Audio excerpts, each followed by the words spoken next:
महाराष्ट्रातील 3.5 शक्तिपीठांपैकी एक असलेल्या श्री महालक्ष्मी देवीच्या किरणोत्सवास 9 नोव्हेंबरपासून प्रारंभ होत असून तो 11 नोव्हेंबरपर्यंत चालेल.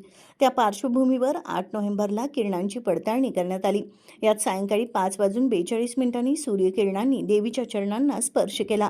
यानंतर ही किरणं पुढे जाऊन देवीच्या खांद्यापर्यंत जाऊन लुप्त झाली. 8 नोव्हेंबरला शनिवार हा सुट्टीचा दिवस असल्यानं मोठ्या प्रमाणात भाविकांनी याचा लाभ घेतला. श्री महालक्ष्मी देवी मंदिरात होणारा किरणोत्सव हा वर्षातून 2 वेळा म्हणजेच उत्तरायण आणि दक्षिणायन यामध्ये होतो. उत्तरायणमध्ये तो 31 जानेवारी, 1 आणि 2 फेब्रुवारीला, तर दक्षिणायनात तो 9, 10 आणि 11 नोव्हेंबरला होतो. सोहळ्याच्या वेळी मावळतीचे सूर्यकिरण महाद्वारातून मंदिरात प्रवेश करून प्रथम देवीचे चरण, दुसऱ्या दिवशी पोट आणि तिसऱ्या दिवशी मुख आणि तदनंतर संपूर्ण मूर्ती यांना स्पर्श करतात. सूर्यकिरणांनी देवीच्या मूर्तीला स्पर्श करण्याआधी विद्युत दीप मालवून गाभाऱ्यात 2 समयात तेवत ठेवल्या जातात.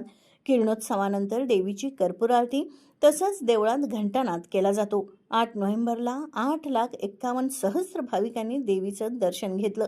या संदर्भात अधिक माहिती देताना देवस्थान समितीचे सचिव श्री शिवराज नाईकवाडे म्हणाले, या किरणोत्सवाचा सध्या 7 दिवसांचा अभ्यास चालू आहे. 7 नोव्हेंबरला ढगाळ वातावरण असल्यानं हा किरणोत्सव होऊ शकला नाही. 8 नोव्हेंबरला वातावरण स्वच्छ असल्यानं या दिवशी हा किरणोत्सव झाला. याचा अभ्यास आता आम्ही 7 दिवस म्हणजे 14 नोव्हेंबरपर्यंत करत आहोत.